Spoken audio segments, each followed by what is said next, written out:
A massive hurricane devastated Jamaica last week. Is this another sign that global warming is going to kill you? Welcome to Sharpening Arrows, where we train teens to think biblically about life and politics. I'm your host, Victor Jakes. Now, we are on YouTube, youtube.com/@sharpening-arrows, youtube.com/@sharpening-arrows.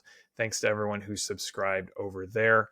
And just as a reminder, this podcast is slightly different than most podcasts. We're going to really dive into an issue with the goal of helping parents train their teenagers how to think about an issue, not just to recite talking points, even if they're the right talking points, but to understand why someone disagrees with them, why there's an appeal to another side's arguments. If you want to debate like Charlie Kirk did, if you want to ask questions like Allie Beth Stuckey, you absolutely have to understand why people who disagree with you do so. And it's not because they're crazy. It's not because they're evil or dumb. They may be wrong, but they often have a solid, logical reason internally, a consistent reason for their beliefs. And that's certainly the case today with our topic of global warming, or as it may be called, climate change. There are certainly a lot of people who believe in this, who are worried about this, and we need to understand why. We need to understand the appeal of those things, and then understand what's actually going on. Now, COP30 is happening soon in Brazil. You may not be familiar with this, but in the next few days, you probably will hear a news story about it. It's the 30th annual UN climate meeting. And if you hear reporting about it, expect to hear lots of horror stories about how temperatures on the earth are going up, and we're doomed. We're doomed, I tell you. So let's have our first pause point. That's another unique thing about this podcast. I encourage you to actually pause the podcast and talk about these questions together. Here's the first one. What do you know about global warming or climate change? What have you heard? You've probably heard something. It's a major concern for a lot of people. I would like to first of all define the term. Question 5 of our grade 8. Those are questions we put in our mental toolbox to help us examine issues. Well, what do you mean by that? Especially when you hear a term like this, it's kind of broad and nebulous. Really dive in and try and figure out, well, what does someone actually mean? And so here's the definition I would give you. Human activity has increased carbon emissions into the atmosphere, and those increased carbon emissions are warming the planet. Okay, so that's kind of the strict definition. And then what often gets rolled into that is this idea that these higher temperatures are causing more extreme weather, are increasing famine and starvation, they're flooding islands, and they're basically going to doom humanity. And that is not hyperbole. I know that sounds like hyperbole, but in 2023, former President Joe Biden, and I know he wasn't always mentally with it, but he was consistent about this over a number of years. He called global warming a, quote, existential threat, end quote. Now, existential means like the end of humanity. Biden said that global warming was, quote, more frightening than a nuclear war. It's hard to even know what to say to that, because a nuclear war would result in hundreds of thousands, millions of people dying immediately. It could literally destroy all the life on the planet with how many nuclear weapons varying countries have. So this is the level that at one point the most powerful person in the entire world was describing climate change and global warming. And he's certainly not the only one to have said this. Former Vice President Kamala Harris repeated the line that global warming was a, quote, existential threat, end quote. In 2019, Representative Alexandria Ocasio-Cortez said, quote, the world is going to end in 12 years if we don't address climate change, end quote. All right, let's have another pause point. Are you worried about climate change? Now, there's probably going to be a variety of answers there, but I want you to understand that many people, especially younger adults, teenagers, are. A 2024 Pew poll found that 75% of Democrats are anxious about the future when thinking about recent climate change news. A 2024 Lancet study found a majority of 16 to 25-year-olds are hesitant to have kids because of global warming. Wow. That is, that's just a shocking thing. For the vast majority of human history, having kids was expected, was welcomed, was looked forward to. And here we have half of young people saying they don't want to do that because they're worried about the temperature. And so we need to understand what's going on here. All right. So, as always on this podcast, we're going to start with arguments for the side that I personally disagree with. And let's make the best case we can for them. So, argument number one, global warming, and not just the idea that the temperatures are rising, but the idea that it's an existential threat to humanity, is the scientific consensus. Those who disagree are deniers. You're science deniers. This is what NASA says. Yes, the vast majority of actively publishing climate scientists, 97%, agree that humans are causing global warming and climate change. Most of the leading scientific organizations around the world have issued public statements expressing this, including international and U.S. science academies, the United Nations Intergovernmental Panel on Climate Change, and a whole host of reputable scientific bodies around the world. Look, you haven't studied this. You're a teenager. You're a parent who's busy trying to keep your teenager from wrecking the car. Yeah, you're trying to help them get their homework done, to clean their room. You don't know anything about climate change, global warming. Trust the scientist. Trust the science. So let's have a pause point. If the vast majority of scientists believe something, does that mean it's true? That's something to think about. That's something to talk about right now. I would encourage you to do so. All right, argument number two. The impacts of higher temperatures are undeniable. They're all around us. As temperatures have increased, disasters have as well. This is from the American Institute of Biological Sciences, a report entitled the 2025 State of the Climate Report, A Planet on the Brink. We are hurtling toward climate chaos. The planet's vital signs are flashing red. The consequences of human-driven alterations of the climate are no longer future threats, but are here now. This unfolding emergency stems from failed foresight, political inaction, unsustainable economic systems, and misinformation. Almost every corner of the biosphere is reeling from intensifying heat, storms, floods, droughts, or fires. And they're not alone. In 2021, the UN IPCC report, that's the Intergovernmental Panel on Climate Change, said climate change is bringing multiple different changes in different regions, which will all increase with further warming. These include changes to wetness and dryness, to wind, snow, and ice, coastal areas, and oceans. And then they list some examples. Climate change is intensifying the water cycle. This brings more intense rainfall and associated flooding, as well as more intense drought in many regions. Climate change is affecting rainfall patterns. In high latitudes, precipitation is likely to increase, while it's projected to decrease over large parts of the subtropics. Changes to monsoon precipitation are expected, which will vary by region. Coastal areas will see continued sea level rise throughout the 21st century, contributing to more frequent and severe coastal flooding in low-lying areas and coastal erosion.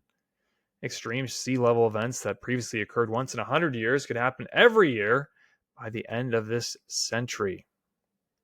Further warming will amplify permafrost thawing and the loss of seasonal snow cover, melting of glaciers and ice sheets, and loss of summer Arctic sea ice. Wow, sounds scary, sounds terrifying. But let's ask this question, this pause point. Are higher temperatures the only variable in outcomes from weather events? As you think about that, let me tell you about Mama Bear Prayers, a podcast for moms who are knee deep in dishes and training their teens. Whether you are in the carpool lane or the coffee line, host Charity Rios wants to come alongside you and help you grow deeper in your relationship with Jesus. Now, as every parent knows, raising kids can feel like a roller coaster ride. You're up, you're down, you end up exhausted. As the mom of 4 busy boys, Charity knows this firsthand, and it's why she created Mama Bear Prayers, to support moms who are on the journey of raising children. God works through prayer, so check out Mama Bear Prayers today. All right, so let's rebut the wrong side, and let's start with this. Which of the great 8 would you apply here? And as a reminder, the great 8 questions, those are questions that we put in our mental toolbox to examine issues. Question 1, what happens next? Question 2, has this been tried before? Question 3, is there a principle involved? Question 4, what are the trade-offs? Question 5, what do you mean by that? We've already asked that one. Question 6, is this an appeal to emotion or logic? Question 7, am I focused on the speaker or the argument? Question 8, what does the Bible say? Now, there's a lot of these questions that you could use. I'm actually going to start with kind of a variation on, has this been tried before? All right, so we have this argument about scientific consensus. So has there ever been a situation in the past when the scientific consensus was wrong? Because if so, then just the fact that there is a scientific consensus doesn't mean that the scientists are right. And yes, we see that history is full of examples where the scientific consensus was wrong. People once thought the earth was flat, the earth was the center of the universe, that bloodletting was a good treatment for sickness, that we just need 2 weeks to slow the spread. That there have been lots of times when just because scientists say it doesn't mean it was right. That we have to examine arguments. We can't just trust someone's credentials. This is also kind of a variation on this question 6. Is this an appeal to emotion or logic? This is really an appeal to authority. This is the idea that, well, we know more than you do, so you just need to shut up and listen to us. That's not an appeal. That's not a logical argument. There certainly can be instances, and there are instances when someone knows more than someone else, but they still need to make a logical case, and not just try and cow that person into silence. And their second response here is that, climate scientists are a biased group. Their funding depends on the climate change being a crisis, being concerning. Imagine trying to get a grant funded that says, hey, I'm a climate scientist, and you really shouldn't be worried about the climate. Do you think you're getting a lot of money for that? Scientists respond to incentives too, and that matters when you look at this type of situation. And then further, you kind of get this situation where these journals, these supposedly prestigious scientific journals, determine who you're supposed to listen to. Well, if they're not published in the journal, you shouldn't be listening to them because they're not published in the journal. But what has happened is these journals aren't just the best debaters. That they're being controlled, and if you disagree with the consensus, well, then you don't get published in the journal. And this further biases the group because people know, well, I have to have this belief in order to get published in the journal, and I need to be published in the journal in order to help my career. Well, that's a lot of pressure to adopt that certain belief. And then the third point here, and this is a really important one, is what is happening and what should be done are actually 2 different questions. And I want us to kind of pull these apart because for the purposes of this discussion, I am going to assume, not that I agree with this fully, but I'm going to assume that the science is accurate in terms of there have been more carbon emissions. The carbon emissions are in the atmosphere, and that's leading to increased temperatures. The increase of temperatures. I think there's reasons to be concerned with the simplicity there. But for the purpose of this discussion, let's assume that it's true, that it's all happening.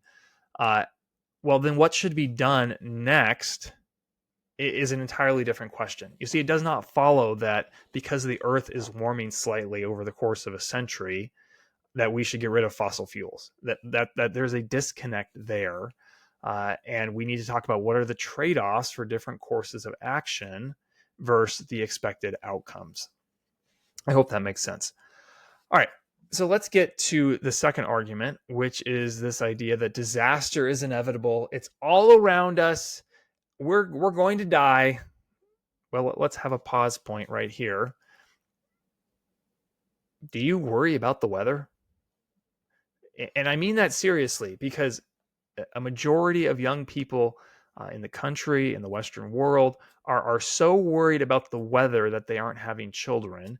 And so I want you to think, when I wake up in the morning, am I frightened? Like, is the sun going to come out and get me? Is it going to mug me as I walk down the street? No, of course not. And what that should suggest to you is that no, disaster is not inevitable, even if there's some changes in the temperature. All right, so let's look. Let's use our grade 8 here, and let's look at question 2. Has this been tried before? And we'll take just a little variation on that. Have there been past predictions about what would happen to the weather? And did they come true? Well, let's just start with AOC, Representative Alexandria Ocasio-Cortez. Shortly after she said the world was going to end in 12 years, she claimed she was joking. Oh yeah, the apocalypse. No, see, that was a laugh line. I didn't mean the actual. I said the world was was ending, but I didn't mean the world was ending. And of course, you would be stupid to take me seriously. It's quite the remark. But it's not just AOC who's said something that either hasn't come true or has been walked back. Maurice Strong, an environmental official with the UN, once said, "We have 10 years to stop catastrophe." And he said this in 1972. If you're a teenager, you weren't born in 1972 or 1982, but I'd like to let you know that catastrophe didn't come. Living standards continue to improve around the world. Well, then there was Mustafa Talba. He led the UN's environmental program, and he made a new claim. Without changes, the world faced, quote, environmental catastrophe, which will witness devastation as complete, as irreversible as any nuclear holocaust. And this will happen by the year 2000. He said this in 1982. Oops. Even Y2K wasn't that bad. The one-time chairman of the IPCC, I'm going to butcher his name, but Rajendra Pachauri, said, quote, "If there's no action before this date, then that's too late." Well, he said this in 2007, and the date was 2012. Oh, oops, I guess it's too late. Look, at some point, and 50 years seems more than generous, trusting a group of people who continually make inaccurate predictions is unwise. Doesn't matter how many credentials they have. Global warming alarmists blew their credibility a long time ago. And here's another example. This is from the New York Times in June 2024. They were writing about the vanishing islands that failed to vanish. Low-lying tropical island nations were expected to be early victims of rising seas, but research tells a surprising story. Many islands are stable, and some have even grown. This is from the story. The seas had risen an inch or so each decade, yet the waves had kept piling sediment on the island's shores, enough to mean that most of them hadn't changed much in size. Their position on the reef might have shifted, their shape might be different. Whatever was going on, it clearly wasn't as simple as oceans rise, islands wash away. Oh, oops. But this is a great example of how there's more than one factor when it comes to outcomes involving the weather. And this leads to a second response. Uh, all the hyperbole is empirically denied. It's true that increased temperatures have led to more heat deaths, but they've also reduced cold deaths. And globally, a person is over 9 times more likely to die from cold than from heat. A 2021 study published in the Lancet found warming temperatures produced a net decline in temperature-related deaths over the past 2 decades. Global warming saved lives, literally. The reporting on the IPCC study, 2021, also ignores the great strides humans have made over the last century when it comes to the climate. As Bjorn Lundberg has written, climate-related deaths have dropped by 99% over the past century. And there's a reason for that. And we're going to get to the arguments for the correct side here. One, human ingenuity is the key to addressing a changing climate. And the climate will always be changing.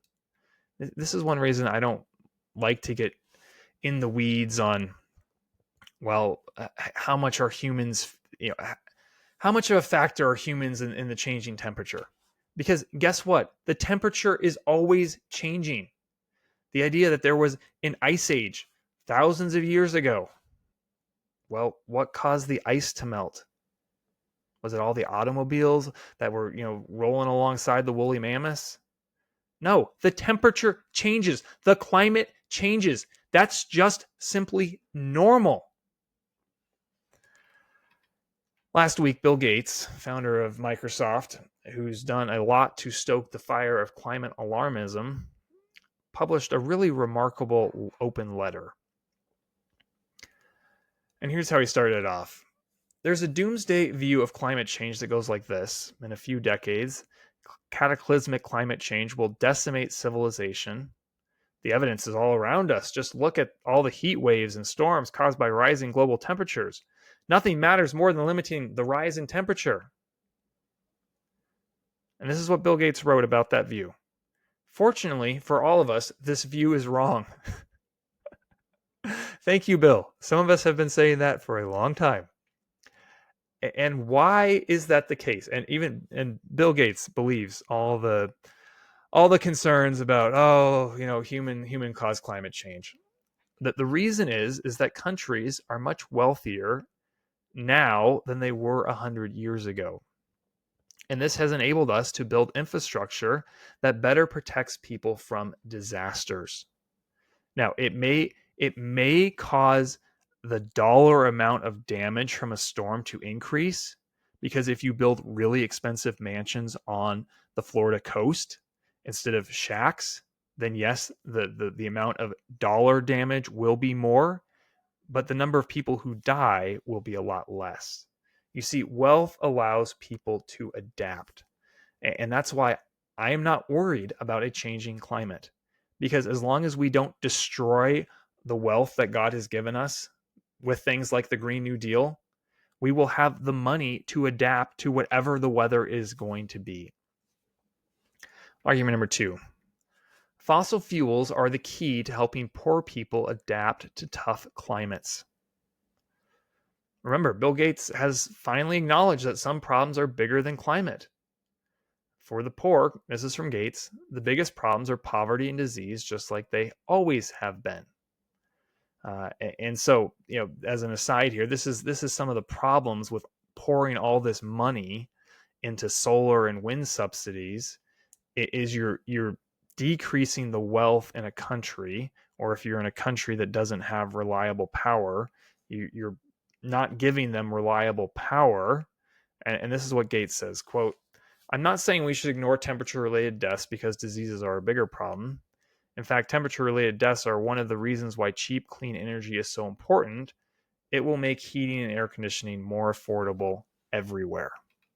You see, and that's really the key, is that if we have cheap, reliable power, we have the technology to make people comfortable in whatever the temperature is outside.